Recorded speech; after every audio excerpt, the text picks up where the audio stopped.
I was featured in an article called The Casual Creator. Here's what it says.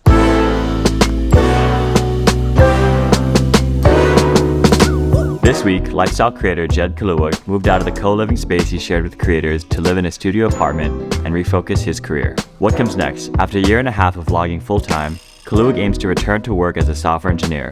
Kaluag is among a growing set of notable creators taking a more relaxed approach to publishing. Their content isn't their sole focus or means for income. It's a passion rather than a career. Plenty of people want to become full-time creators. It's still a top career choice among kids, and 54% of Americans ages 13 to 38 would become an influencer if given the chance. But what a successful creator looks like can take many forms.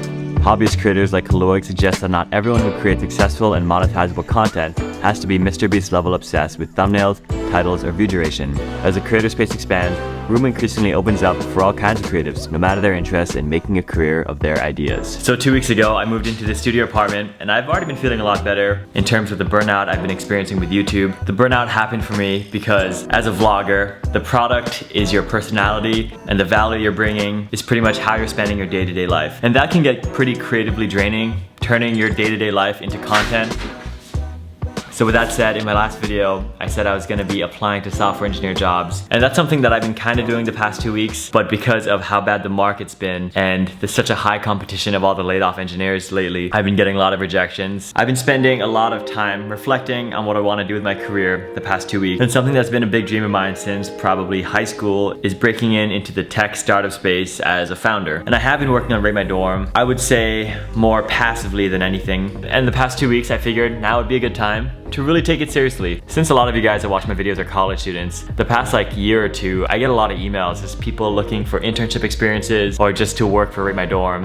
And I've always just brushed that off, but I've officially started accepting some of the help that's been offered to me. I've onboarded a total of 33 brand ambassadors, and my offer to these brand ambassadors, $2 per review that they could get me if they use their link, or $3.50 if you get a review that has a photo. So I've been pretty much going all in on Rate My Dorm. Now that I have 30 people working under the site, it does feel a lot more legit. I have plans to bring in more brand ambassadors, marketing interns, and also people to help building up Rate My Dorm's social media presence. I'll go into that later. For the longest time, I've been just doing all the marketing myself and spreading myself so thin to the point where so few schools have a substantial amount of reviews where the site is useful for that school. Rate My Dorm is useless unless there's a lot of reviews per school, and the only way I could do this is a depth-first approach. I have 3 ambassadors for BU, 2 for Brown, 3 for UC Berkeley, 4 for UCLA, and that's been really cool so far. I even made a Slack that has all of my ambassadors on here.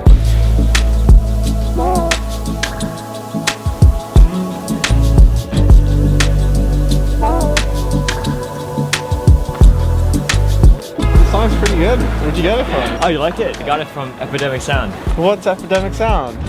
Everyone always asks me where I get the songs for my videos. I've been using Epidemic Sound since 2019, and most of the videos on my channel get songs from their library. The reason I use them so much is because all their music and sound effects are copyright free, so I can still monetize these videos and not worry about them getting taken down. I have the personal plan, which is ideal for content creators, and they also have a commercial plan for businesses or agencies. Click the link in my bio to get a free 30-day trial, and on top of that, Epidemic is giving you 2 additional months at 50% off. Use code jedcal50. I quit my Chelsea Pier gym membership, so this is my last few days here, and I have a bunch of guest passes that I need to use before I leave this gym. I'm here with Sean. We're gonna work out our arms today.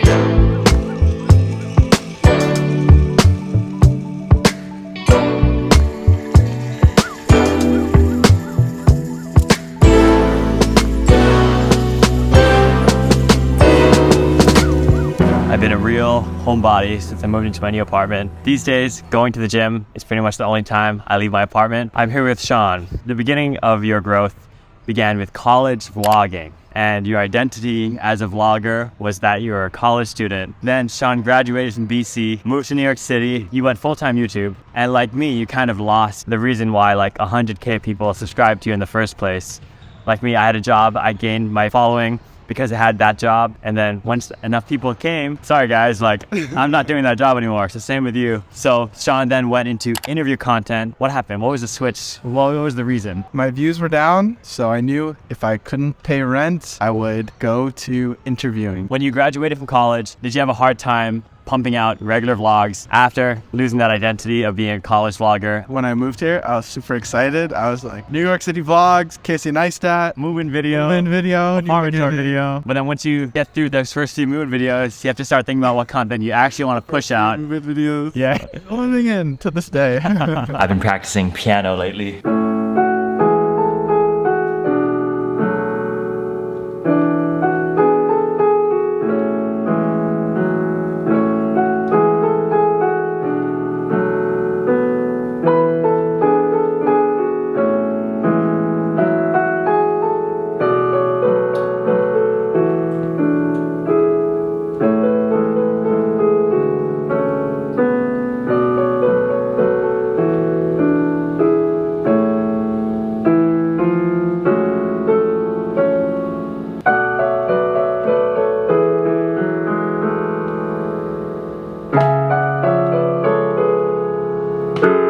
I understand that Rate My Dorm talk or startup talk is not very universally appealing, but anyway, I do want to say that I think it's important to lean into your strengths. The creator space is so heavily saturated, especially in like idea-based content or short form content. Something that I've noticed that's not saturated at all is lifestyle vloggers that tailor to the CS niche. There's also a very small amount of creators that are building their startup on YouTube, which is why I keep leaning towards this type of content. In a platform where everybody's kind of doing the same content, it does feel nice that this is unique to me and a few other creators only. Anyway, monetizing my platform.